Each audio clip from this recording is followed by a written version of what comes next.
जैसे आपने कहा कि उनको मैया को बगलामुखी भी कहा जाता है, जी, बगलामुखी भी कहा जाता तो इसके पीछे क्या रहस्य है? है। और उनका मुख जो है वो बगले की तरह है, एकदम अति सुंदर है माँ के। मतलब आप महिमा देखें माँ की, अगर चेहरे की तरफ देखें। अब माता के दरबार में क्या चमत्कार देखने को मिलता है? देखिए माई के दरबार में ना चमत्कार ही चमत्कार हैं। देखिए सबसे पहले तो जैसे कि हम लोग अभी डिस्कस कर रहे थे ना कि वहाँ पहुँचना सबसे बड़ा तो एक चमत्कार है।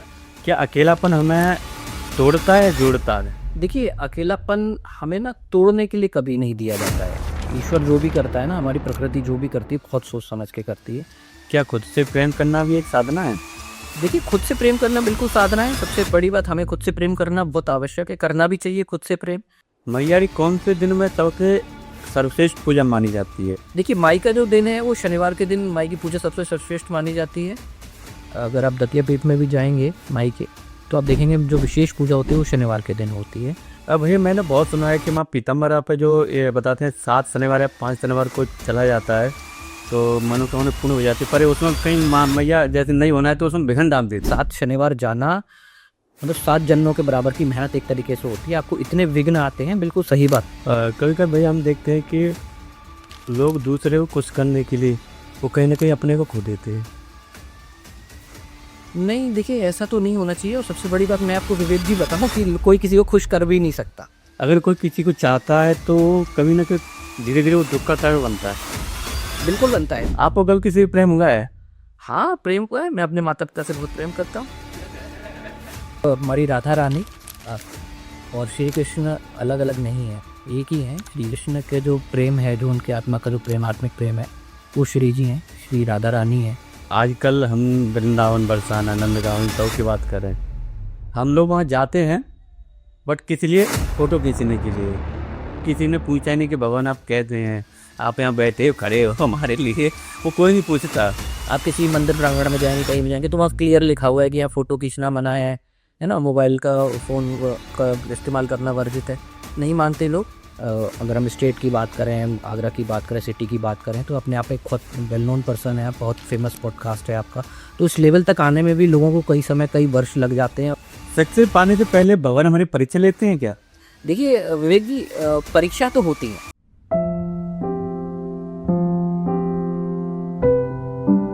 Hare Krishna everyone, welcome to bake summer talk. So आज बहुत ही स्पेशल गेस्ट जो कि अपने व्यक्तित्व से जाने जाते हैं, मनीष पचौरी जी। और मेरी बड़ी अभिलाषा थी मैया पीताम्बरा पे एक पॉडकास्ट करने की, और भैया से अचानक मेरी बात हुई तो बोले हम आप पीताम्बरा पे कुछ बात करेंगे। तो ऐसा लगा कि हृदय से आई थिंक कि मैं काफ़ी टाइम उधर माँ भवानी के उधर जाता रहता, पर कभी दर्शन नहीं किए। और यहाँ तक कि सब लोगों ने दर्शन किए मेरे परिवार में, गाड़ी भरभर के जाती है जी। बट मैं कभी नहीं गया। आपका डबरा तक गया हूँ, अच्छा। कई बार, अनेक बार गया हूँ, पर माँ पीताम्बरा के कभी दर्शन नहीं किए।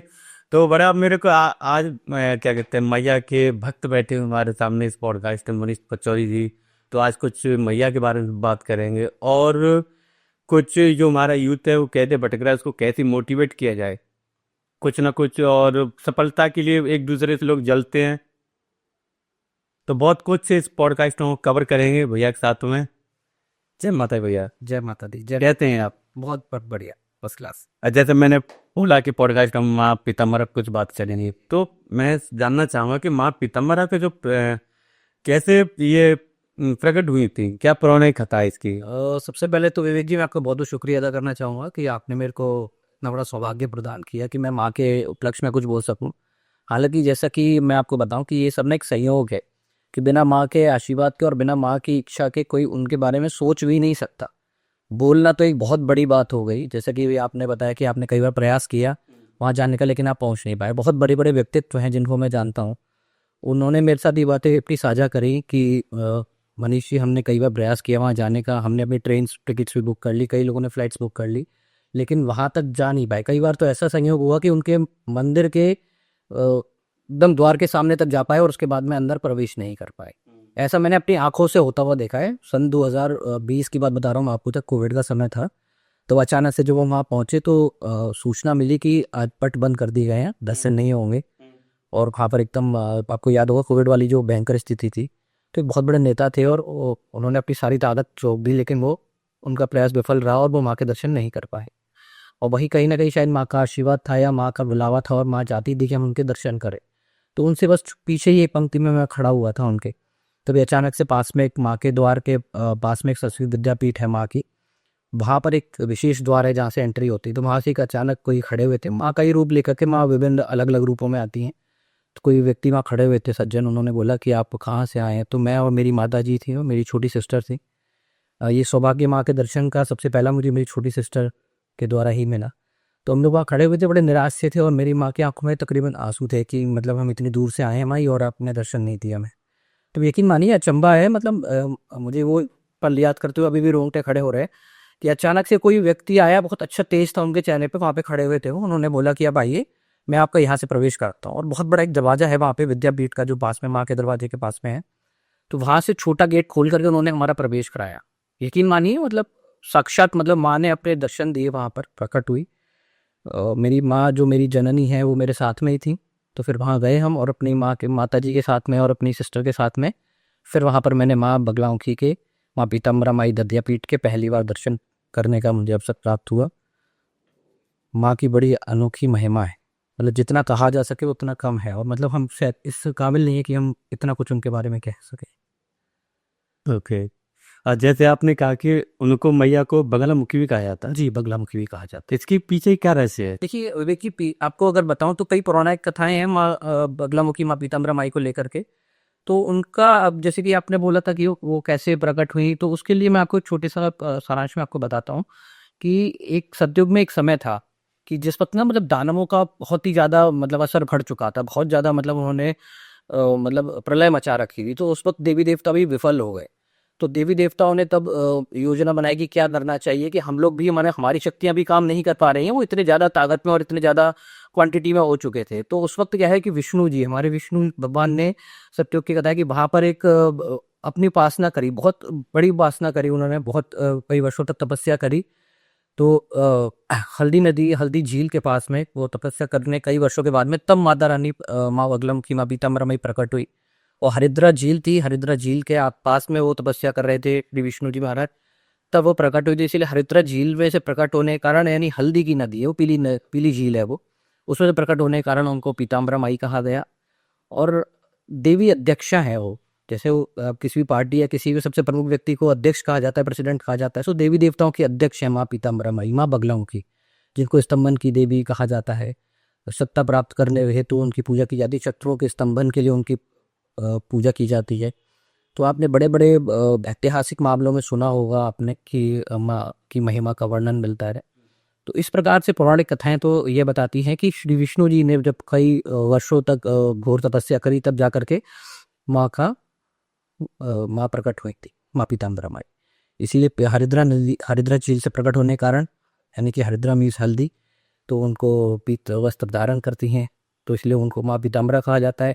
और उनका मुख जो है वो बगले की तरह है, एकदम अति सुंदर है माँ के, मतलब आप महिमा देखें माँ की, अगर चेहरे की तरफ देखें तो बगला मुखी है, यानी बगला की जैसा मुख है उनका, इसलिए माँ बगला मुखी के नाम से भी उनको जाना जाता है। ओके, बहुत सुंदर आपने मतलब ये व्याख्या बताई माँ के लिए।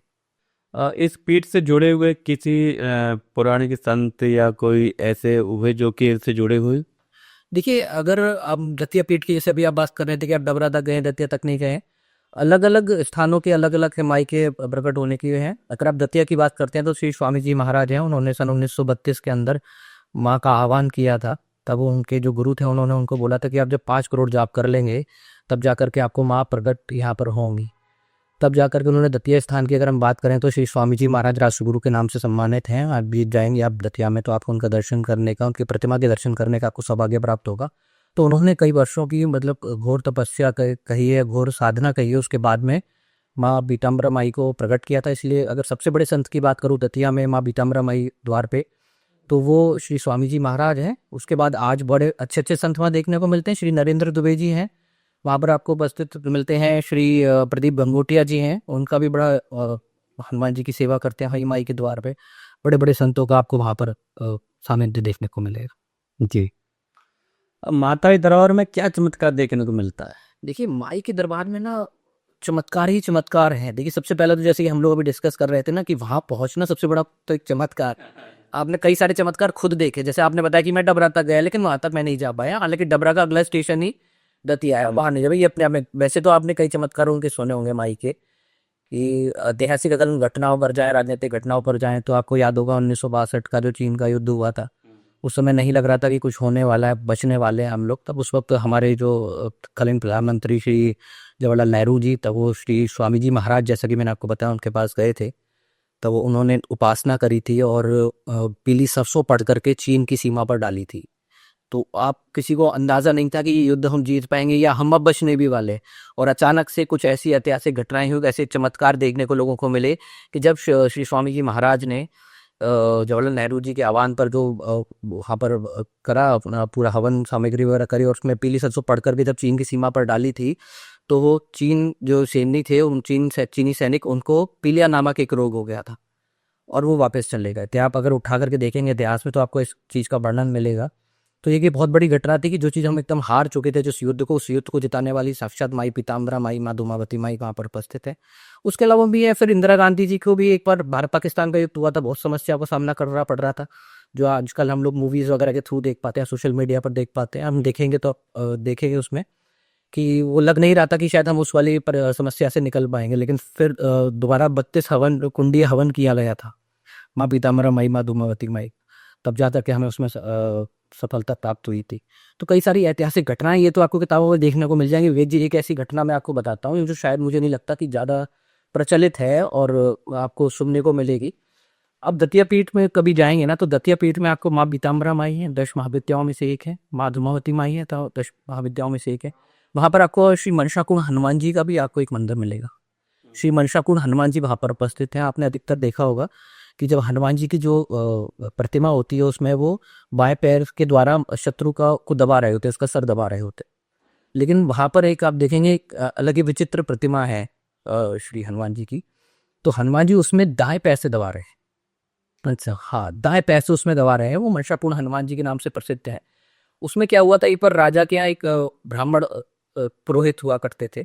तो उन्होंने पूछा, राजा ने ऐसे ही, कि पुरोहित जी कुछ ध्यान वगैरह लगा रहे थे, तो अचानक से उन्होंने पूछा कि पंडित जी आज क्या है। तो उन्होंने बोला पंडित जी ने कि आज पूर्णिमा है, चांद कितने बजे निकलेगा। तो उन्होंने बोला सर आज चांद इतने बजे निकलेगा। राजा साहब ने कहा, अरे पंडित जी, मैंने आपको बीच में विघ्न डाल दिया, आप कुछ समाधि वगैरह में कुछ ध्यान लगा रहे थे, बट आज तो अमावस्या, आज चांद कैसे निकलेगा। उन्होंने कहा, अगर मेरे वचन से निकल गया तो चांद को प्रकट होना पड़ेगा। तब उन्होंने घोर साधना करी थी, तंत्रों का इस्तेमाल किया था, तब उन्होंने अमावस्या के दिन चांद को प्रकट किया था। उन्हीं हमारे पंडित जी ने उन मनसापूर्ण हनुमान जी को प्रकट किया था। तो आप कभी वहाँ जाएंगे तो इस प्रकार की पौराणिक कथा वहाँ पे उपलब्ध है। उसके अलावा आप पीताम्बरा पीठ दतिया अपने आप में चमत्कारों का एक जगह है, स्थान है, जैसे कि मैंने आपको मनसापूर्ण हनुमान जी की बताया। प्लस वहाँ पर वनखंडेश्वर शिवलिंग जी महाराज हैं, जो 5000 वर्ष पुराने हैं। पांडवों ने उनकी पूजा करी थी। वहाँ जाएंगे, आप देखेंगे उसमें लिखा हुआ है। जितनी भी बड़ी हस्तियाँ आती हैं, क्योंकि माँ पीताम्बरा माई के यहाँ फोटोज़ के हम कदर अलाउड नहीं होते हैं, तो उनको अपना अगर फोटोज़ वगैरह खिंचाने होते हैं, कोई भी बड़े, जैसे राजनाथ सिंह वगैरह, हमारे प्रधानमंत्री वगैरह जो भी जाते हैं वहाँ पर, तो वह खंडेश्वर शिवलिंग पर आपने देखा होगा, जब पेपर में निकलता है कि दतिया गए थे। अभी अंबानी साहब भी आए थे, आकाश अंबानी। तो बड़े बड़े जो भी जाते हैं प्रसिद्ध सेलिब्रिटी, वो वहाँ बलखंडेश्वर शिवलिंग पर, जो 5000 वर्ष पुराना शिवलिंग है, जिसकी पांडवों ने पूजा करी थी, वहाँ पर अपना फोटोज़ वगैरह लेते। नीचे अब भैया मैंने बहुत सुना है कि माँ पीताम्बरा पे जो ये बताते हैं 7 शनिवार या 5 शनिवार को चला जाता है तो मनोकामना पूर्ण हो जाती है, पर उसमें कहीं माँ मैया जैसे नहीं होना है तो उसमें विघ्न डाल देती। बिल्कुल, बहुत सही सुना है आपने। बताता हूँ मैं आपको कि 7 शनिवार की एक मान्यता है। यदि 7 शनिवार आप मैया का जो दिन है वो शनिवार के हिसाब से माना जाता है।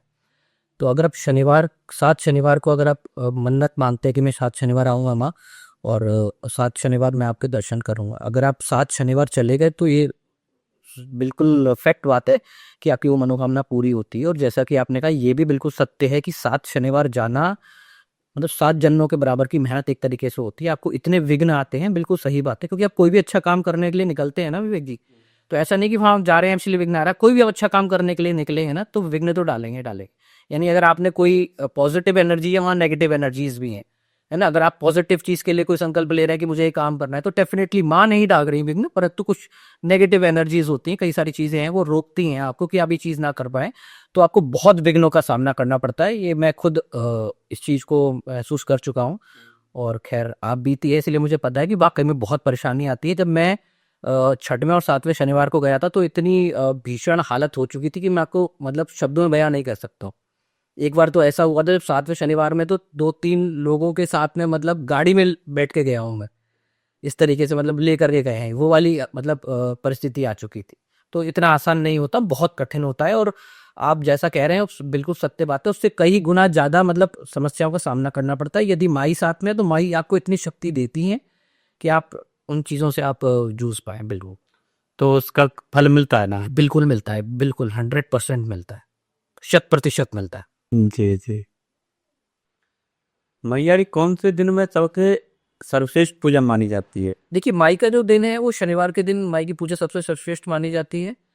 अगर आप दतिया पीठ में भी जाएंगे माई के, तो आप देखेंगे जो विशेष पूजा होती है वो शनिवार के दिन होती है।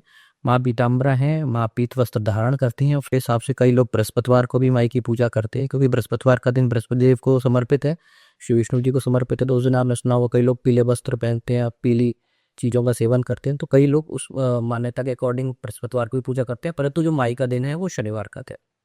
ओके। उस दिन अगर पूजा पाठ किया जाए तो वो माई को ज़्यादा प्रसन्न। विशेष विशेष फल मिलता है। जैसे कि फॉर एन एग्जाम्पल आप किसी अगर साधारण पुरुष को भी अगर आम दिन नमस्कार करते हैं, आम दिन विश करते हैं, तो उसको इतना अच्छा नहीं लगता। बल्कि आप अगर उसको मेन जो उसका जो दिन होता है, लाइक उसका जन्मदिन है, आप उस जन्मदिन के दिन विश करेंगे तो उसको ज़्यादा अच्छा महसूस होगा। इसी प्रकार से कुछ दिनों की अलग अलग महिमा है। तो अगर यदि माई की आपको उपासना करनी है और विशेष एक दिन की पूछेंगे आप, तो वो शनिवार है। वैसे तो आप 7 दिन 12 महीने माई की उपासना कर सकते हैं। क्या खुद से प्रेम करना भी एक साधना है? देखिए खुद से प्रेम करना बिल्कुल साधना है। सबसे बड़ी बात, हमें खुद से प्रेम करना बहुत आवश्यक है, करना भी चाहिए खुद से प्रेम। क्योंकि यदि मैं खुद से प्रेम नहीं करूंगा तो मुझे नहीं लगता कि मैं अपने करियर को लेके, अपने भविष्य को लेकर के, या मेरे से जो लोग जुड़े हुए उनके लिए कुछ सोच पाऊंगा। या फिर आप खुद ही सोचिए, हम घर से सुबह नहा धो के क्यों निकलते हैं, अपने शरीर को इतना चमका करके, इतना टेंट पेंट करके क्यों निकलते हैं, क्यों डेली सज से संवरते हैं? क्योंकि हम खुद से प्रेम करते हैं। वो आवश्यक भी है पॉजिटिव चीज़ों में।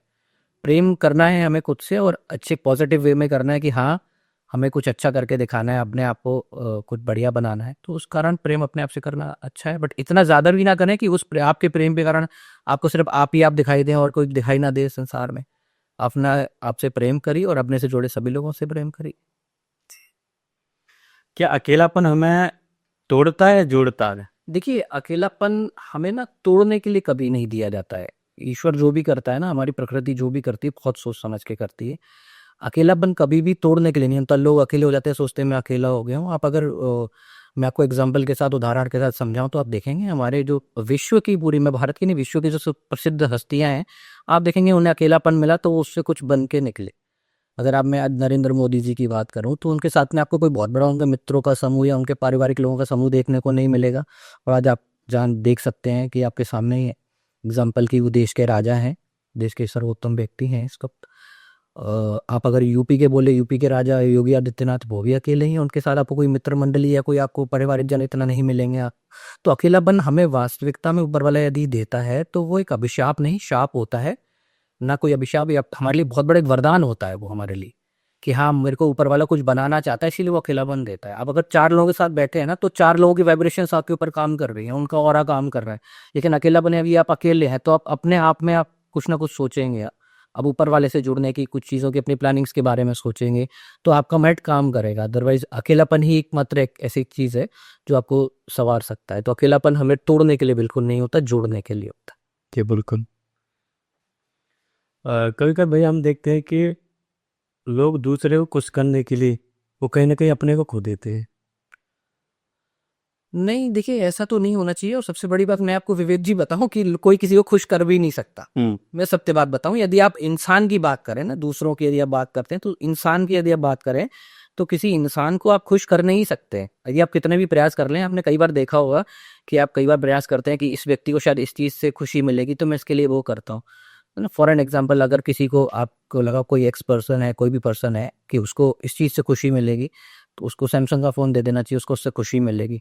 तो आपने अपने सही कई सारे खर्चे रोक करके उसको एक सैमसंग का फ़ोन लेकर के दिया, आप उसको खुशी मिली, आपको लगता है ऐसा। आप 1 हफ्ते बाद उससे पूछिए आप खुश हो, तो वो व्यक्ति कहेगा नहीं अब खुश नहीं हो, सैमसंग तो ये मज़ा नहीं आ रहा है, मुझे अब दूसरा इससे अपग्रेडेड फ़ोन चाहिए, मुझे अब आईफोन में मेरी खुशी है। तो इंसान की खुशी को तो यदि आप सेटिस्फाइड करना चाहेंगे तो वो पॉसिबल नहीं है, और अपने आप को खोना भी नहीं चाहिए। हाँ, हमें अपना अपना जिम्मेदारियों का निर्वहन करना चाहिए कि नहीं हाँ ठीक है दूसरे को खुशी देनी चाहिए, बट ऐसा कुछ काम ना करे जिससे दूसरे को दुख हो, बट अपने आप को परेशान करके किसी को खुशी देना ये कोई बड़ी बात नहीं है, अच्छी बात मेरे हिसाब से नहीं है। कि खुशी का लेवल अलग अलग है हर किसी का, इंसान की बात करें तो। अगर ईश्वर को आप खुशी देने में अपने आप को खोना चाहते हैं तो एक बहुत बड़ा सौभाग्य है कि आप अपने इंद्रियों को काबू में करिए, अपने आप को खो दीजिए और ईश्वर की खुशी में खुशी ढूंढी। ओके, प्रेम क्या है?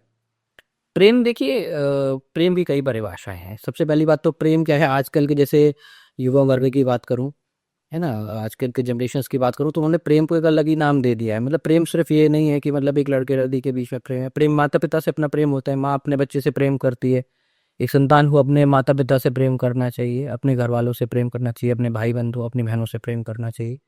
तो प्रेम की परिभाषा अगर आप ये वेरी करती है कि मतलब आप किस बेसिस पर कर रहे हैं। जैसे कि फॉर एन एग्जांपल मेरा कोई मेरे को गाड़ी से प्रेम है, मेरे को अपने आप से प्रेम है, या मेरे को ईश्वर से प्रेम है।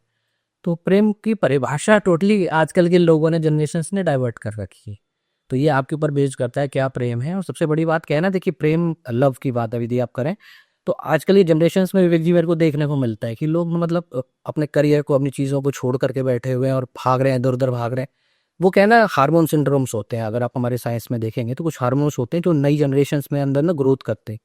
तो आप ठीक है, अगर आपको लगता है कि प्रेम है तो आप उसको थोड़ा टाइम दीजिए, ठीक है अच्छी बात है ये प्रेम है, give some time and focus on your career. कि अगर आपका करियर अच्छा है डेफिनेटली, अगर आप फ्यूचर को अगर आप उससे प्रेम करते हैं तो उसको पॉजिटिव चीज़ों में लेकर के जाइए। ठीक है, हम आपसे प्रेम करते हैं, आपके लिए हम एक बहुत बड़ा करियर बनाएंगे, मैं ऐसा एक जगह पर पहुंचूंगा आपके लिए कि आप जो भी चाहते हो वो सारी चीज़ें आपको मौजूद करके दूंगा। अपने माता पिता से प्रेम करिए। माता पिता ने जो आप जन्म लिया था, आपने कितने खुशियाँ मनाई थी, कितने मतलब हर्षोल्लास के साथ में आपका जन्मदिन मनाया, आपको बड़ा होते हुए देखा उन्होंने, तो उनकी आंखों में भी सपने हैं। तो उनसे अपने प्रेम को प्रकट करिए। वही मैंने देखा है कि अपने माता पिता से लोग प्रेम प्रकट नहीं कर पाते, अपने भाई बहनों से अपना प्रेम प्रकट नहीं कर पाते हैं और बाद में पछताते भी हैं। यकीन मानिए, मैं कई लोगों से मिला हूँ जिनके पिता या माता इस धरती पर अब नहीं है, तो वो बड़ा पछताते हैं इस बारे में कि मैं उनसे अपना प्रेम प्रकट नहीं कर पाया। कई माता पिता भी अपने बच्चों से प्रेम प्रकट नहीं कर पाते, हालांकि करते सब कुछ उन्हीं के लिए कर रहे हैं, सारा कमाई धमाई सब कुछ हो रहा है, लेकिन क्या है कि अपने संतान से अपना प्रेम प्रकट नहीं कर पाते। तो मेरी एक अनुरोध है माता पिता से भी और आजकल के जनरेशन से भी कि वो अपने माता पिता अपने बच्चों से, बच्चे अपने माता पिता के प्रति अपना प्रेम प्रकट जरूर करें। और बच्चों से अनुरोध है, आजकल की जनरेशन से अनुरोध है कि उनके रहते हुए आप इस चीज़ को करें, अन्यथा बाद में बड़ा पछतावा होता है जब माता पिता इस धरती पर नहीं होते, तो आप उस वक्त अपना प्रेम प्रकट नहीं कर पाते। अगर कोई किसी को चाहता है तो कभी ना कभी धीरे धीरे वो दुख का कारण बनता है। बिल्कुल बनता है। देखिए मैं आपको बताता हूँ, हमारा दुख का कारण ही, मैं आपकी बात को उल्टा कर देता हूँ, वैसे वर्षा कर देता हूँ। जैसे चाहने का कारण मतलब दुख होता जा कह रहे हैं, दुखी दुख हमें तभी होगा जब मैं किसी चीज़ को चाहता हूँ, है ना। अभी विवेक जी अगर ये बॉर्डर अभी खो जाए ना तो बिल्कुल विवेक जी को दुख नहीं होगा, क्योंकि उन्हें इससे कोई चाहत, इससे कोई उनका लगाव नहीं है। जहाँ हमारा लगाव होता है ना, वहीं पर जाकर के हमें, जब हमें उस चीज़ की डिटैचमेंट होती है तब जाकर के हमें दुख होता है। तो मेरे हिसाब से हमें ये सांसारिक चीज़ें हैं ना, इनसे इतना ज़्यादा लगाव करना नहीं चाहिए, या कोई व्यक्ति विशेष से भी लगाव करिए बट इतना लगाव ना करें कि मतलब आपको उसके कारण दुख हो। इतना किसी को आप मेरे को नहीं लगता किसी को आपको इतनी फ्रीडम देनी चाहिए किसी भी चीज़ को, किसी भी भौतिक सुख को। अगर मेरी वॉच है, ठीक है 50,000 रुपए की, कल को खो जाएगी, ठीक है कोई बात नहीं। इतना डिटैचमेंट जो होगा ना तब जाके दुख होता है। तो इतना अटैचमेंट ही नहीं करना कि डिटैचमेंट मुझे दुख दे। बिल्कुल, अटैचमेंट ऑलवेज आए। वो ज्यादा कपोना नहीं सी बोले प्रेम और मोह दोनों में क्या अंतर है? देखिए प्रेम तो जैसा कि मैंने आपको बताया कि प्रेम ना हमें स्वाभाविक मिलता है बेसिकली, कि जैसे मैंने आपको बताया अपने माता पिता के साथ में प्रेम, अपने भाई बंधुओं के साथ में, मित्रों के साथ में प्रेम। मोह होता है कि बेसिकली नहीं मैं उस चीज़ को चाह रहा हूँ, अफेक्शन आप कह सकते हैं, अट्रैक्शन कह सकते हैं उस चीज़ को। तो प्रेम तो करना चाहिए कि मुझे मालूम है मुझे अपने भाई से प्रेम है, मुझे अपने माता पिता से प्रेम है, परंतु इस प्रेम की जब सीमा पार हो जाए कि नहीं साहब मैं अपने माता पिता के बिना रह नहीं सकता हूँ, मेरा करियर की डिमांड है कि मुझे शिफ्ट होना है कहीं और पर जाकर के अपना करियर बनाना है, परंतु वो मैं नहीं कर पा रहा हूँ। ये सेम वैसे वैसा माता पिता अपने बच्चे से प्रेम तो बहुत करते हैं, लेकिन उसके करियर की डिमांड है। जैसे आगरा है, अब आगरा के अंदर कोई कोर्सेज नहीं है तो उसको न्यू दिल्ली भेजना पड़ेगा। तो आपने सुना हो तो माता पिता के नहीं, हम अपने बच्चों को बाहर नहीं भेज सकते, तो वो मोह है। तो प्रेम और मोह के अंदर ना एक बड़ा स्लिम सा एक डिफरेंस है। तो एक छोटी सी एक बस वो परत है, बस वो अगर हट जाए तो वो प्रेम मोह में कन्वर्टेड हो जाता है और मोह बड़ा दुखदाई होता है। तो प्रेम करें परंतु मोह ना करें। मतलब प्रेम खुला छोड़ देता है, अब मोह बांध के रखता तो वो बांध के रखता है और वही अटैचमेंट्स वाला कंसर्न आता है, तो वो दुखदाई होता है। मोह मोह ना करें किसी भी चीज़ के लिए, मेरा तो मानना ये है। है। आपको कल किसी से प्रेम हुआ है? हाँ, प्रेम को है, मैं अपने माता पिता से बहुत प्रेम करता हूँ। होना भी चाहिए। हाँ, मैं अपने भाई बहनों से बहुत प्रेम करता हूँ, प्रेम हुआ है, प्रेम सभी को होता है, होना जरूरी है। अपने ईश्वर से बहुत प्रेम करता हूँ, अपने आप से बहुत प्रेम करता हूँ, जैसा कि आपने पूछा था। जी जी। भैया जी, मैं श्री जी के बारे में पूछना चाहूँगा आपसे। जी जी। उनका जो लोग वृंदावन जाते हैं, और जैसे आप माँ पीताम्बरा के भक्त हैं, तो माँ ये दोनों एक ही हैं, चाहे उनको श्री जी कह लो, माँ पीताम्बरा कह लो, तो उनके बारे में थोड़ा कहा। श्री जी की देखिए, यदि आप बात करें तो श्री जी हमारी राधा रानी और श्री कृष्ण अलग अलग नहीं है, एक ही है। श्री कृष्ण के जो प्रेम है, जो उनके आत्मा का जो प्रेम, आत्मिक प्रेम है, वो श्री जी हैं, श्री राधा रानी है। और जैसा कि अभी आपने बोला कि माँ पीताम्बरा पीठ, माँ पीताम्बरा माई और माँ राधा रानी एक ही हैं, तो जैसे मैंने आपको बताया वाल्मीकि पुराण में भी यदि आप जाएंगे ना, वाल्मीकि पुराण में आप देखेंगे तो उसमें आप वर्णन है कि श्री कृष्ण ही माँ बगलामुखी हैं। अच्छा, हाँ, माँ पीताम्बरा है। और इसके बाद काफ़ी वर्णन हो चुका है इन चीज़ों का वाल्मीकि पुराण का, जैसा कि मैंने आपको बताया कई पौराणिक कथाओं में भी देखने को मिलता है कि माँ जो माँ बगलामुखी है वो श्री कृष्ण जी का ही रूप है, और श्री कृष्ण जी का रूप ही राधा रानी है। उनके आत्मा का जो प्रेम है श्री कृष्ण का, वही राधा रानी है। आप किन्हीं भी देवी देवताओं की पूजा करें, जैसे अभी आपने माँ पीताम्बरा माई की बोला, माँ पीताम्बरा माई की पूजा करें, आप शिव जी की पूजा करें, आप किसी भी देवी देवताओं की पूजा करें, यदि आपकी पूजा पाठ सफल होता है तो वो आपको हेडक्वार्टर में भेजते हैं, और हेडक्वार्टर है श्री जी, श्री राधा रानी माँ की जो अटारी है, माँ का बरसाना है जहाँ पर देखें तो वो राधा रानी है। जब आपकी पूजा पाठ सफल होगा, सारी चीज़ें, और अब ऊपर वाले को लगेगा, जैसे मैं आज आपका गेस्ट हूँ तो आपने मेरे को अपने ड्राइंग रूम में बिठाया, जब मैं आपका बहुत खासम खास हो जाऊंगा तो हो सकता है अपने फैमिली वालों से आप मुझे इंट्रोड्यूस कराएं, और एक समय ऐसा अपने फैमिली के सबसे मेन व्यक्ति से आप मुझे इंट्रोड्यूस कराएं। तो हमारे देवी देवताओं के जो मेन राधा रानी है वो सब कुछ है। तो यदि आप सभी किसी भी देवी देवता की पूजा करते हैं, किसी की भी, तो अब जब वहाँ पे आपकी पूजा पाठ सफल होती है और आपको ऊपर वाले को लगता है कि अब now he is capable to reach to the headquarter, तब आपको वहाँ पर श्री राधा रानी की उपासना करने का, उनका नाम लेने का, उनके दर्शन करने का सौभाग्य प्राप्त होता है। अच्छा, जैसे आपने बताया कि श्री जी के बारे में, अगर हम बात करें कि जो आजकल हम वृंदावन, बरसाना, नंदगांव, इन सब की बात करें, हम लोग वहाँ जाते हैं बट किस लिए? फोटो खींचने के लिए।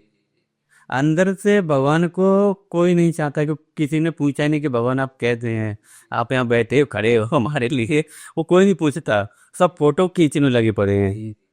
देखिए कई सारे जैसे आपने मंदिरों का वर्णन किया, वहाँ पर यदि आप जाते हैं ना तो हालांकि ईश्वर आपको, जैसे हमारे घर के बड़े भी होते हैं ना, वो एक बार समझाते तो है कि बेटा ये काम मत करो, लेकिन बच्चा तब भी नहीं मानता, तो बच्चे की वो बेवकूफ़ी है। आप किसी मंदिर प्रांगण में जाएंगे, कहीं भी जाएंगे, तो वहाँ क्लियर लिखा हुआ है कि यहाँ फोटो खींचना मना है ना, मोबाइल का, फ़ोन का इस्तेमाल करना वर्जित है। नहीं मानते लोग, वो क्या है कि अगर आप इन चीज़ों में उलझ जाते हैं ना तो आपका वहाँ जाना मेरे हिसाब से बेकार है, व्यर्थ है एकदम। क्योंकि आप वहाँ पे गए हैं ईश्वर में लीन होने के लिए, ईश्वर से मुलाकात करने के लिए। अभी जैसे मैं आपसे मिलने के लिए आया हूँ, और आप सब बात ना करके मैं अगर फोटो में लगा रहा हूँ, फ़ोन में लगा रहा हूँ, तो फिर वो आपको भी कहीं ना कहीं बुरा लगेगा। तो मेरी सलाह यही है बेसिकली कि आप उन चीज़ों को अवॉइड करें, वहाँ पर जा कर के मोबाइल वगैरह, फ़ोन वगैरह, क्योंकि आप देखेंगे कि कोई लोगों में ना मतलब जागरूकता नहीं है। मतलब वहाँ जाके जितने फ़ोटो खींच रहे हैं ना, उनसे जो भी जाके फ़ोटो खींचता है, जो भी कैमरे का इतना इस्तेमाल कर रहा है, रील्स बना रहे हैं, आप उनसे बाद में आके पूछना कि भाई तुमने वो फ़ोटो देखी थी जो 1 साल पहले? उसने कभी शायद वो फ़ोटो कभी देखी नहीं, उसको मोबाइल में बड़ी हुई सड़ रही। तो इसीलिए आप वहाँ जिस काम के लिए गए ना, आप हमेशा अपने आप को, जैसे कि मैंने आपको बताया, हर जगह पॉजिटिव और नेगेटिव 2 एनर्जी होती हैं। आप पॉजिटिव एनर्जीज को मान रहे हैं तो नेगेटिव एनर्जीज को भी थोड़ा सा मानिए कि वो है, और वो आपको रोक रही है ये अच्छा काम करने से, कि वहाँ दर्शन करें, उनकी उपासना करें, वहाँ पर ध्यान लगाएं, उन चीज़ों करने से रोक रही हैं, है ना। जैसे फ़ोन है, फ़ोन क्या है बेसिकली, अगर आप देखें ग्राउंड से मिलाकर, राहु है एक तरीके से, सोशल मीडिया एक तरीके से राहु है, राहु इन्फ्लुएंस करता है। तो राहु एक तरीके से छाया ग्रह है, आप देख जानते हैं, नेगेटिव चीज़ों के लिए थोड़ा सा माने जाते हैं राहु ग्रह। तो वो आपको इन्फ्लुएंस करते हैं, नहीं भाई मोबाइल निकाल लो। आप कई बार प्रयास करना कि मैं मोबाइल नहीं निकालूंगा, अब ज़्यादा इसमें इस्तेमाल नहीं करूंगा, लेकिन फिर भी कहीं ना कहीं क्या है ना, इंसान का दिमाग कहीं ना कहीं जाता है और वो जाकर के मोबाइल उसके जेब में हाथ जाएगा और मोबाइल निकाल ही लेगा।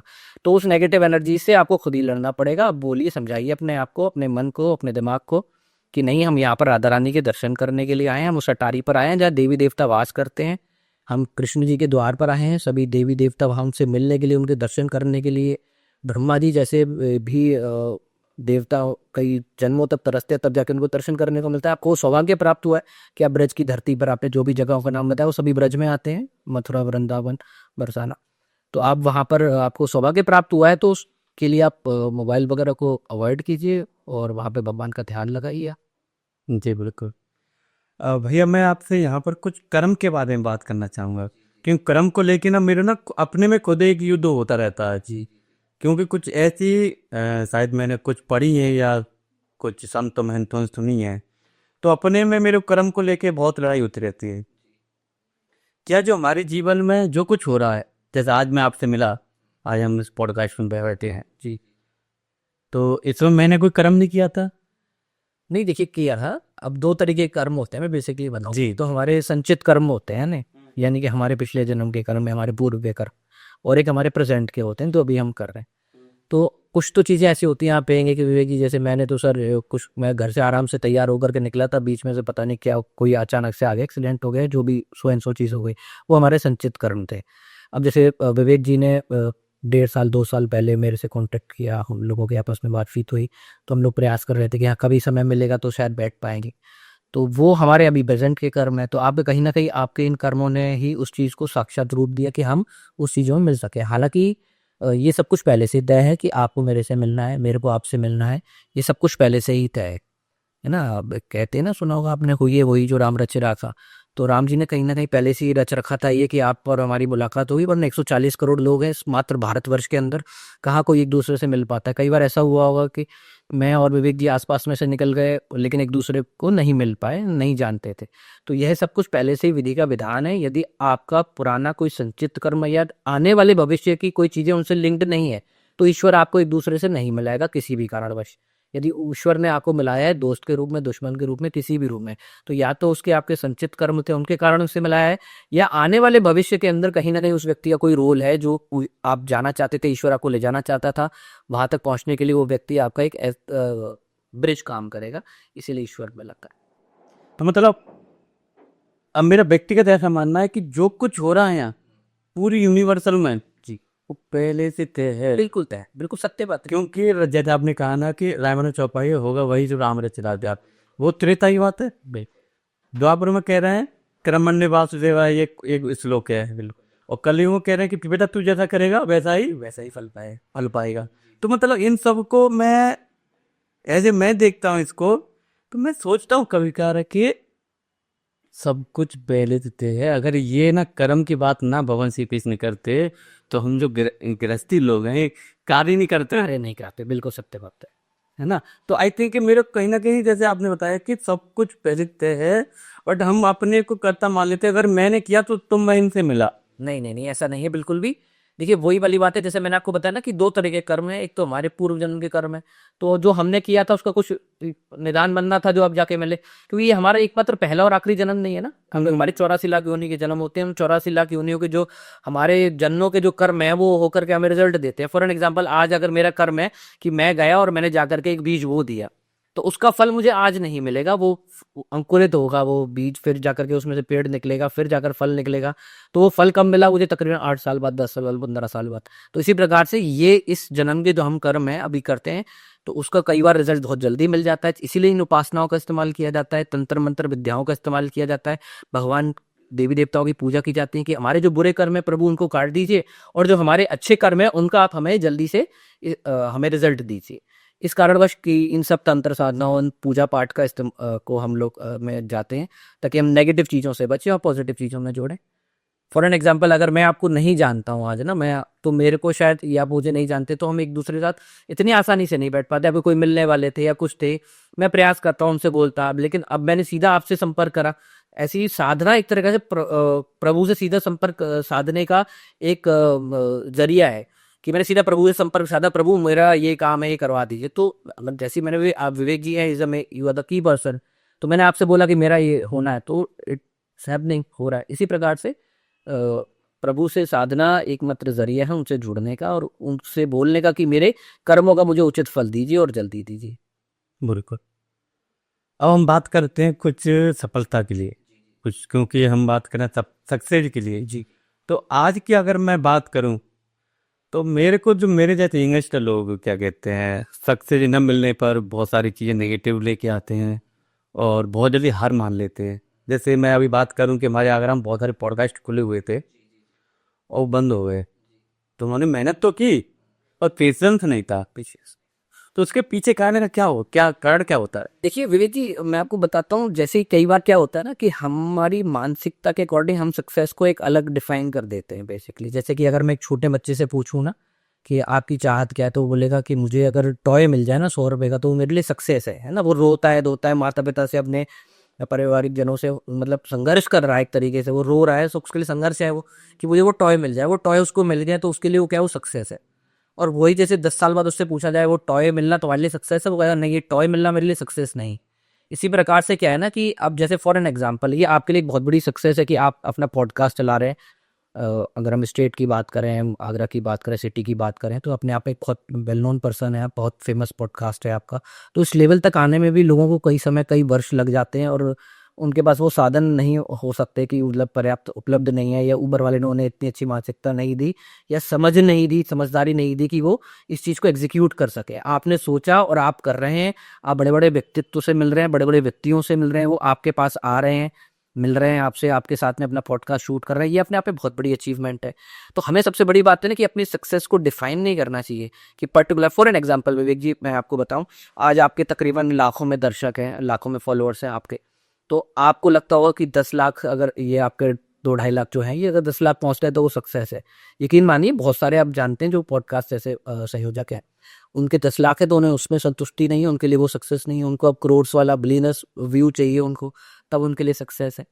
तो ईश्वर को पता है हमारे लिए सक्सेस क्या है, बस हम लगे रहें, प्रयास करते रहें और हार ना माने। सबसे बड़ी बात ये है, अपने लेवल चेंज करते रहिए। वो भी एक अच्छी चीज़ है। देखिए नेगेटिव चीज़ नहीं है कि आप निराश हो रहे हैं, निराश होना इतना नेगेटिव नहीं है, ठीक है, क्योंकि आप आगे बढ़ेंगे नहीं ना। अगर संतुष्ट हो गए आप, तो फिर आप कहेंगे जी मैं ठीक है, मैं तो बहुत संतुष्ट हूँ। वैसे आपने बिल्कुल सही बात कही। 10,000 व्यूज या 2.5 लाख व्यू है, बहुत है, ये अब नहीं चाहिए। नहीं, संतुष्ट भी नहीं होना है, क्योंकि निराशा कहीं ना असंतुष्टि पैदा करती है। वो थोड़ी संतुष्टि भी, कंपटीशन लेवल भी जरूरी है कि हाँ मेरे को अब अपना चीज़ों को इस लेवल पे लेकर के जाना है।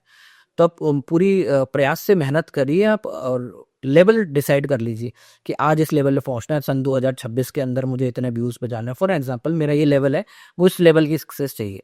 और ईश्वर देता है तो बहुत अच्छी बात है, ईश्वर नहीं देता है तो मैं डबल तरीके से प्रयास करूंगा। गिरूंगा तो हार नहीं मानूंगा और तेजी से उठूंगा, जबरदस्त तरीके से उठूंगा और 2 गुना प्रयास करूंगा अपना। और ईश्वर उस चीज को देखता है ना। ईश्वर जरूर समझता है। देखिए ईश्वर ना हमारी शाब्दिक भाषाओं को समझे ना समझे, वर्ड्स को समझे ना समझे। आपने कई बार सोचा होगा कि मैं हिंदी इंग्लिश बहुत अच्छी बोलता हूँ, और स्पेन वाले स्पेनिश बहुत अच्छी बोलते हैं ना, यूके वाले की इंग्लिश बहुत अच्छी है, तो भगवान तमिल वाले तमिल में दुआ करते हैं, प्रार्थना करते हैं।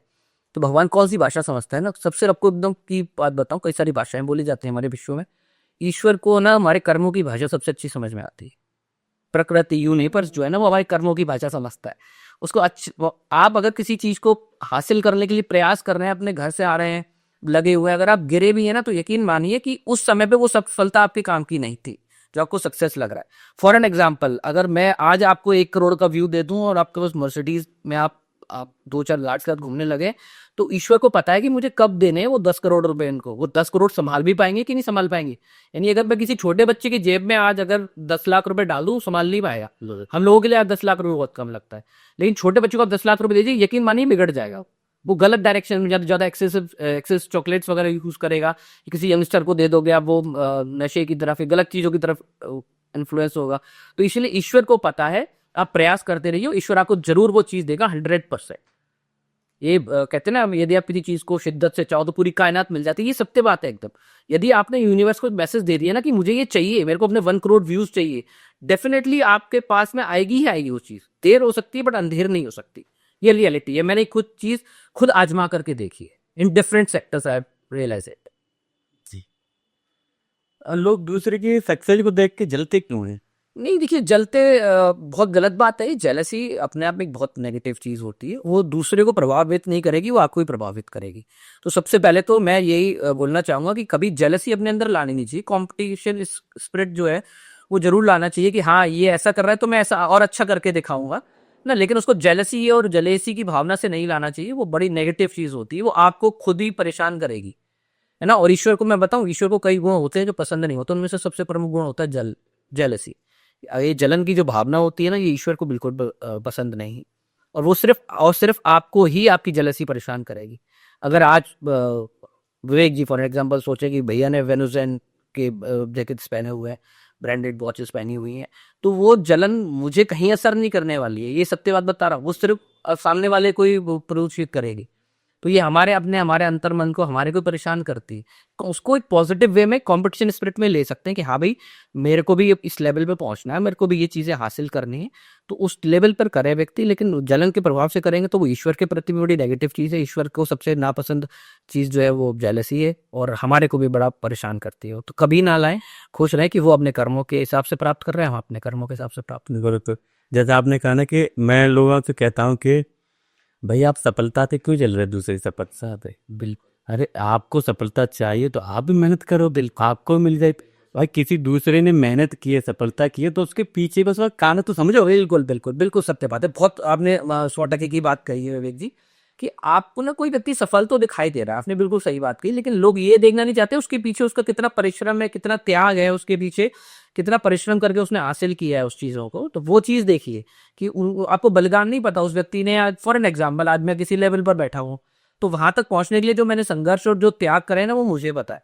आज दुनिया देख के दंग तो है कि मोदी जी प्रधानमंत्री, उनके पीछे का आप बैकग्राउंड देखिए कि उन्होंने कितना संघर्ष किया, कितना परिश्रम किया, तब जाकर के वहां पर वो पहुंचे ना। तो आप उनका परिश्रम देखिए, और कि वो कितनी मुश्किल से वहां तक पहुंचे, तब जाके आपको लगेगा कि हाँ, मुझे इस चीज में नहीं, इनकी सक्सेस से जलन होनी चाहिए।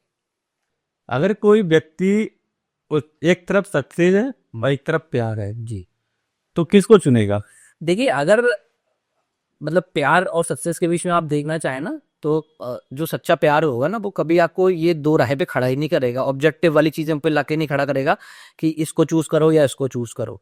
तो वहां ऐसी कभी कंडीशन आएगी नहीं। यदि आपका प्यार सच्चा है तो वो आपको हमेशा यही सजेस्ट करेगा कि ठीक है, ये प्यार तो साथ में चलेगा ही चलेगा, प्लस अपने सक्सेस, अपने करियर की तरफ भी आप ध्यान दीजिए, क्योंकि वो ही वास्तविकता है यार। वो चाहे मैं कहूँ ये प्रेमिका का प्यार हो, चाहे माता पिता का प्यार हो, वो कभी अपने बच्चे को नहीं बोलेंगे। प्रेमिका कभी अच्छी प्रेमिका जो होगी, वो कभी अपने प्रेमी को नहीं बोलेगी कि तुम अपना काम छोड़ दो, आप मुझसे प्रेम करो, है ना। ना माता पिता कहेंगे नहीं बेटा तुम आगे मत जाओ, अगर तुम्हारा कहीं सिलेक्शन हो रहा है तुम घर बैठो, हमसे प्रेम करो। तो जो सच्चा प्रेम होगा ना, कभी आपको दो राह पे लाके खड़ा ही नहीं करेगा। इसीलिए सबसे पहले मेरा तो मानना यही है कि आप अपने करियर पे ध्यान दें।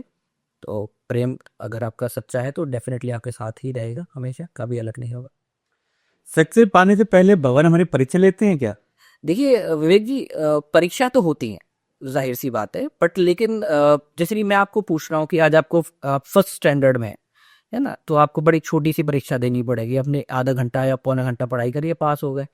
फिर आप जैसे बड़े स्टैंडर्ड में जाते जाते हैं, तो आपकी ना पढ़ाई, आपका जो सिलेबस है वो कठिन होता जाता है, थोड़ा सा जटिल होता जाता है। आप फिर बोर्ड में आते हैं, बोर्ड की परीक्षा देनी है, तो माता पिता कहते हैं नहीं अब वो नहीं खेलने आएगा। खेलने जाते हैं ना बच्चे, वो माता पिता कहते हैं नहीं बच्चा खेलने नहीं जाएगा, उसकी बोर्ड का एग्जाम है। तब जिस लेवल की आप सीढ़ी चढ़ना चाहते हैं ना, BMW में घूमना चाहते हैं, तो आपको उसके लेवल की परीक्षाएं देनी पड़ेंगी। आप अगर और बड़े लेवल पे पोस्ट में घूमना चाहते हैं, तो आपको उसके लेवल की परीक्षाएं देनी पड़ती हैं। ऊपर वाला परीक्षा लेता है, हालांकि इतनी जटिल, इतनी कठिन परीक्षा हमारी होती नहीं है जितना हम डर जाते हैं। वो परीक्षा होना भी चाहिए। हम ऊपर वाले से दुआ करते हैं, भगवान मेरी सुनो, भगवान मुझ पर कृपा करो। और भगवान कृपा करता है ना, तो थोड़ी सी परेशानी दे देता है, तो वो डर जाते हैं कि भगवान ये क्या कर दिया, मैं तो आपके पूजा पाठ करता था, आपने मुझे परेशानी क्यों दे दी, तो मैं तो आपका भक्त हूँ। तो आपको अगर कुछ बनना है तो ईश्वर आपको परीक्षा देगा ना। आपको पता होना चाहिए, आपको अगर यहाँ से फॉर एन एग्जांपल 2 किलोमीटर जाना है, कम टर्न्स लेने पड़ेंगे। कहीं और लंबा जाना है तो बहुत सारे टर्न्स लेने पड़ेंगे, बहुत सारी गाड़ियां बदलनी पड़ेंगी। लोग उसमें विचलित हो जाते हैं। तो मेरे हिसाब से ऐसा नहीं होना चाहिए। आप जिस प्रकार के आप डेजिग्नेशन है, जिस प्रकार की चीज को प्राप्त करना चाहते हैं, उसके हिसाब से आपको ईश्वर मजबूत कराने के लिए जो परिस्थितियां देता है, लोग उसको परीक्षा समझ लेते हैं। वो परीक्षा नहीं समझना चाहिए, ईश्वर के द्वारा दिया हुआ मौका समझना चाहिए। सक्सेस मिलने के बाद में लोग बदल जाते हैं या फिर होते ही ऐसे हैं वो? देखिए, बहुत सारी चीजें होती है सक्सेस मिलने के बाद में। क्या ना, अगर आप कोई चीज हासिल कर रहे हैं फॉर एन एग्जांपल, तो उसके लिए आप प्रयास भी बहुत करते हैं, बहुत सारे लोगों से मिलते हैं। हर व्यक्ति से जब भी आप मिलते हैं ना, आपकी कुछ एनर्जीज ट्रांसफर होती हैं, आपकी उनकी आप में। कई सारे आपने ऐसे लोग देखे होंगे जिनका एक ऑरा होता है, आप उनके साथ मिलते हैं ना, आप सड़क में भी 5 मिनट बात करके निकल गए, देख के निकल गए, तो उनका व्यक्तित्व आपके दिमाग में आ जाता है। इसी प्रकार से पॉजिटिव नेगेटिव दोनों ऑरा होते हैं। आप सक्सेस पाने के लिए अलग अलग आपकी पॉजिटिव सक्सेस मिली है, नेगेटिव सक्सेस मिली है ना। अब जैसे कोई गुंडा है गली का, वो बहुत बड़ा क्रिमिनल बनना चाहता है, वो कोई बड़े लेवल का गैंगस्टर बनना चाहता है, तो उसके लिए वो सफलता है। अब वो वहां तक पहुंचा तो गलत लोगों से मिलता हुआ पहुंचा, तो उनका जो इंप्रेशन है उसके साथ तो डेफिनेटली वो बदला होगा। आप पॉजिटिव चीज़ पे पहुंच रहे हो, किसी भी चीज़ को हासिल करने के लिए पहुंच रहे हो, तो वहां तक अब जितने लोगों से मिलते हो उनका व्यक्तित्व पर बहुत ज़्यादा प्रभाव डालता है। उनको लगता है हाँ भाई इसका ये था, तो होता है, लोग बदलते हैं, इसमें कोई दो राय नहीं है, और बदल लेनी भी जाहिर सी बात है कि अगर गाड़ी अगर 10 जगह से निकली, 10 टोल से निकली, 10 टोलों का इस पर इफेक्ट पड़ा है, 10 जगह पर उसने अपना टोल पे किया है, तो इफेक्ट तो हर चीज़ का पड़ता है, जाहिर सी बात। अच्छा, जैसे कभी कभार हम एनर्जी की बात कर रहे थे, जैसे हम कभी कभार ऐसा होता है कि जैसे आप मेरे से मिलने आए और कहीं ना कहीं उससे पहले मेरा 2 मिनट पहले या 5 मिनट पहले मेरे कुछ दिमाग को नेगेटिव बात आ गई, तब मैं अब आओगे ना, तो जब जब कि आपसे मेरी रोज नॉर्मल बात हो रही है और आपने तो उसी बिहार में बात की कि कैसे हैं विवेक जी, और पता है मेरे को उस समय ऐसा लगेगा कि यार क्या, तो ये कभी कभी नेगेटिव एनर्जी भी मतलब। बहुत काम करती है बुलेट जी, बड़ा अच्छा सवाल है आपका। ये चीज़ें बहुत काम करती हैं। मैं आपको बताऊं, मैं ना हमारे देश के कई प्रभावी व्यक्तियों के साथ उठा बैठा हूँ। हमारे माता पिता जैसे बचपन में हमसे कहते थे ना, अच्छे लोगों के साथ उठे बैठा करो तो अच्छी समझ आएगी।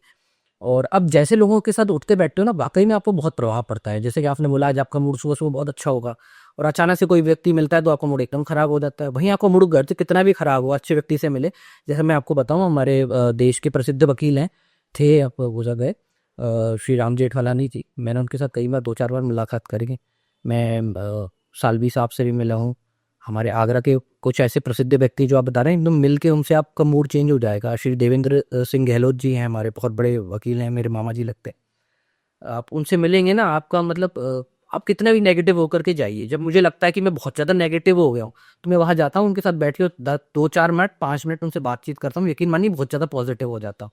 तो लोगों का एनर्जीज का बहुत ज़्यादा ट्रांजिशंस होता है, डेफिनेटली असर पड़ता ही पड़ता है। आप अच्छे किसी व्यक्ति से जाकर के मिलेंगे तो आपके ऊपर उस पर इफेक्ट जरूर पड़ेगा। आपको अगर कभी कभार ऐसा लगता है, मैं आपको खुद बता रहा हूँ, लगता है कि अब हाँ कुछ बहुत सब कुछ स्मूथ चल रहा है, सब कुछ है, और लगता है कि हाँ थोड़ा अहंकार आ रहा है अंदर, कुछ भी है, तो ना कुछ नेगेटिव लोग भी हैं, वो भी रखने चाहिए अपने ना। कहते हैं ना, आपकी आर्मी में, आपकी सेना में हर प्रकार के व्यक्ति होने चाहिए। वही तो वो नहीं है कि नंद की नीर राखियाँ। हाँ, नंदक नियरे राखी, तो वो भी चीज़ ज़रूरी है। तो मैं उनको यकीन मानिए फ़ोन करता हूँ, मुझे मालूम है वहाँ फ़ोन करते ही वहाँ से थोड़ी सी नेगेटिव एनर्जीज आएंगी, क्योंकि होता है ना कभी कभार प्रसन्नता में आदमी ना कुछ गलत डिसीजन ले जाता है। तो जब अपने आप को लगे लगे हम बहुत ज़्यादा पॉजिटिव हो गए, तो यकीन मानिए उनको एक आध बार फ़ोन कर लेना चाहिए। मिलना अच्छी बात है, आप मिल सकते हो, आसपास में रहते हो, मिल लो, तो आपको लगेगा कि हाँ भाई नेगेटिव एनर्जीज आ गई, मेरी चीज़ें बैलेंसिंग हो गई है। तो एनर्जीज का डेफिनेटली ट्रांसमिशन होता है कि है, ये चीज़ें बहुत इफेक्ट आती है। ओके, हम बात करें आपके करियर को और कुछ अचीवमेंट, मैंने आपने जैसे मेरे को प्रेयर में वो बनाऊं, तो क्या क्या रहे आपने। अचीवमेंट्स तो देखिए काफ़ी कुछ किया जीवन में, जब से स्टार्ट किया सारी चीज़ें, काफ़ी स्ट्रगल्स करे। और आपको ये शुरू तो हमारे जो व्यूअर्स सुनना चाहेंगे कि कितना संघर्ष किया और आपने क्या क्या अचीवमेंट किया। अचीवमेंट देखिए बहुत ज़्यादा मैं नहीं मानता हूँ कि अभी कुछ बहुत ज़्यादा कुछ अचीव किया है, इतना कुछ अचीव नहीं किया है। हालांकि ये कि जैसे हमारे फादर साहब हमें प्रेरित करते थे, सबसे बड़ा अचीवमेंट मेरा ये है कि मेरे ऐसे माता पिता का सानिध्य मुझे मिला, कि जो हमेशा मुझे प्रेरित करते रहते, ऐसे भाई बहनों का सहारा मिला जो हर नेगेटिव और पॉजिटिव चीज़ों में उन्होंने मेरा साथ दिया, और हमेशा अप डाउन्स के अंदर उन्होंने सही सजेशंस दिए कि ये करना चाहिए। तो हमेशा मेरा कोशिश ये रही कि मुझे मल्टीपल एक्टिविटीज़ में रहना चाहिए, क्योंकि 24 घंटे बहुत होते हैं ना। कई व्यक्ति अगर सोचे कि 24 घंटे में सिर्फ एक ही चीज़ पे फोकस करूँ, नहीं हो पाता है, लगता है कि और भी चीज़ें ट्राई करनी चाहिए, ट्राई एवरीथिंग है ना। तो ज़्यादा कुछ अचीवमेंट्स तो मैंने नहीं किए हैं, बट लेकिन अगर देखा जाए कि जैसे आप रिकॉर्ड्स वगैरह देख रहे थे, कटिंग्स वगैरह शायद आपने पेपर की देखी थी, तो उसमें निकला था that was very old incident. तब मेरा शायद नेशनल लेवल में सिलेक्शन हुआ था, तब नेशनल लेवल खेला था मैंने। मैं डिस्ट्रिक्ट लेवल भी क्रिकेट खेल चुका हूँ। और अगर बात करें तो पूरे स्टेट लेवल पे IQ विनर हूँ मैं। I was the highest winner. Shrimati Sheila Dikshit ji ने मेरे को वो अवार्ड से सम्मानित किया था। मेरे फादर साहब सदन में गए थे उस अवार्ड को लेने के लिए, आज भी याद है मुझे।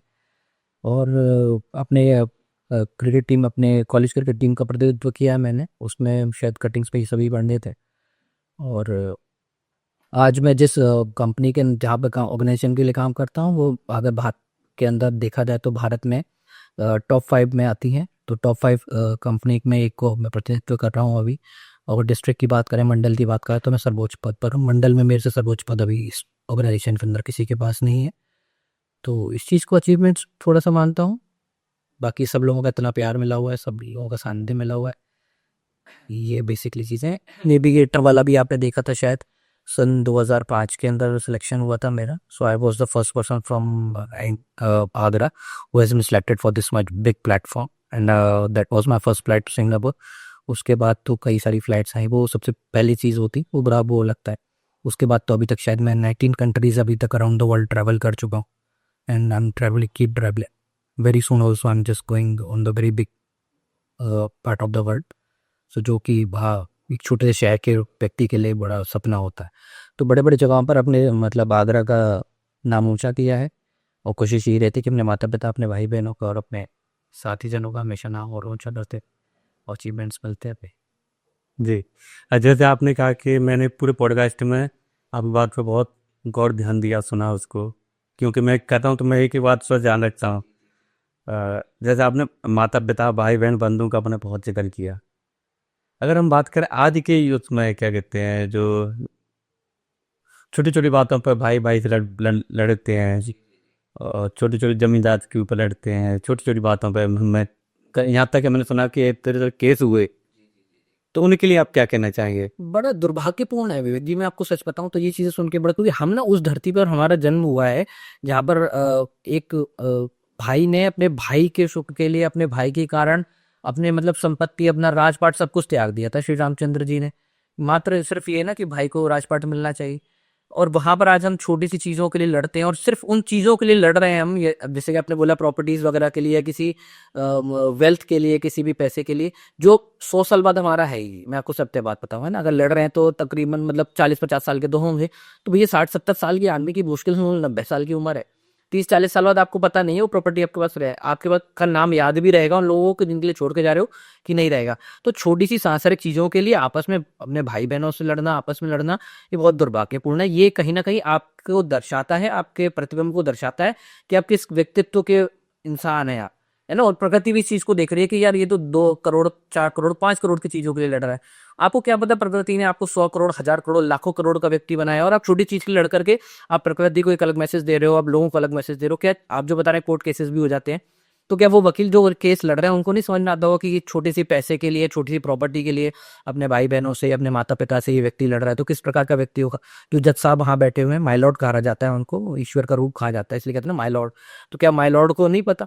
माई लॉर्ड नोज एवरीथिंग कि यार ये व्यक्ति कितना वो होगा कि यार छोटी सी प्रॉपर्टी के लिए आपस में विवाद कर रहे हैं, जो चीज इनकी है ही नहीं।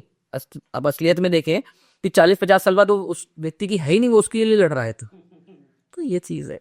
जैसे आपने कहा कि माई लॉर्ड, तो उनके आंख में पट्टी बंधी है, फिर भी सब देख रहा है। देखिए वो एक्चुअली क्या है ना, कानून में जो वो मूर्ति आप देखते हैं ना कि आंखों पे पट्टी बंधी है, वो सिर्फ ये दर्शा रही है, वो इसीलिए बंधी है कि आपको इमोशंस में नहीं आना है। पर परंतु जो माय लॉर्ड वहां पे जज साहब बैठे हैं, उनको सब कुछ पता है, वो ही नोज एवरीथिंग, है ना। क्योंकि जब सामने जब आ रही हैं सारी तथ्य आ रहे हैं, सारे तथ्य पेश किए जा रहे हैं, तो उनको पता, उनके आंखों पे पट्टी नहीं बनती, उनको सब कुछ पता है कि कौन व्यक्ति सही है, कौन गलत है। So my lord knows everything, he knows everything. जैसे आपने कहा ना कि क्या कहते हैं, 50 साल बाद मरना है। आप कितना भी जिम कर लो, कितना भी प्रोटीन खा लो, कितना भी जमीन ले लो, कितना सब कुछ ले लो, कुछ मरना है एक दिन, ये नीचे है। तो इसलिए क्यों लड़ना किसी से? क्यों लड़ना? मतलब ही नहीं बनता लड़ने का। कि आप ना नेगेटिव चीजों के लिए बिल्कुल मत लड़िए, पॉजिटिव चीजों के लिए अपने आप से लड़िए। यदि आपको लड़ना है तो अपने आप से लड़िए। आपको जो लगता है ये परेशानी आ रही है, उन चीजों से लड़िए। जो चीजें आपको आगे बढ़ने से रोकती हैं, उन चीज़ों, नेगेटिव चीज़ों से लड़िए। अपने मन से लड़िए। आपका मन आपको गलत चीज़ पे लेके जा रहा है कि आज चलते हैं यंगस्टर्स में कि आज ये गलत काम करते, तो अपने मन से लड़ो ना। आप अपने मन से लड़ाई करो कि नहीं मुझे नहीं करना। आप बच्चे यहाँ पढ़ाई कर रहे हैं, आपका मन कह रहा नहीं नहीं पढ़ना, तो बोलो पढ़ना है मेरे को, क्यों नहीं पढ़ना। अपने मन से लड़ाई करो, अपने अंतर मन से प्रतिद्वंद करिए, खूब अच्छे से करिए। आपस में लड़के क्या, फिजिकली लड़के क्या फायदा। तो जो लोग हमें सुन रहे हैं, जो इस पॉडकास्ट को देख रहे हैं, उनको आप क्या मैसेज देना चाहेंगे?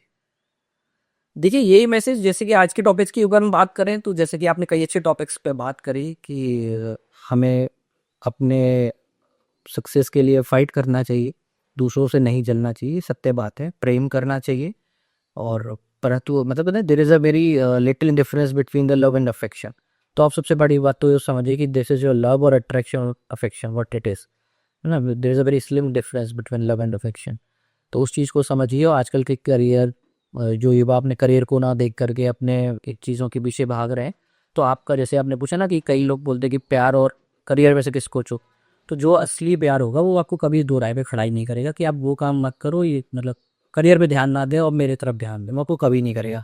अगर वो आपको गलत चीज़ों के लिए आपको प्रोत्साहित कर रहा है या मोटिवेट कर रहा है कि नहीं आज चलो ये काम कर लेगा, that is not the as per my thinking. Okay, जैसे आपने कहा कि क्या कहते हैं, बीच में हम बात हुई थी कि किसी चीज़ों को आप जिस से आपको पूरी कायनात उसको दिला देती है।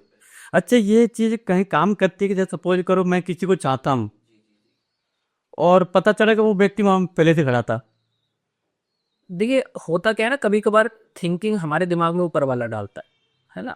अब पता चला कि आपने कहा कि मेरे किस्मत में लिखा था BMW, तो ईश्वर भी वो चाहत भी ईश्वर ही रोपित करता है मेरे दिमाग के अंदर कि मेरे को BMW को चाहना है कि नहीं चाहना है ना। अगर फॉर एन एग्जाम्पल जैसे कि आप पूछ रहे हैं तो मैं बताता हूँ कि ईश्वर को यदि आपसे किसी से मिलाना है ना, कोई भी एक्स पर्सन है कि आपका पूर्ण जन्म का संयोग है कि आपको मिलना है ना, जैसे कि आप कई बार देखें कि हमारे पहले के जो एस्ट्रोलॉजर्स होते थे, आजकल भी खैर हैं काफ़ी अच्छे हैं, तो उसमें बता देते हैं कि आपका ना इस व्यक्ति से विवाह होगा या इस व्यक्ति से आपका प्रेम संबंध होगा।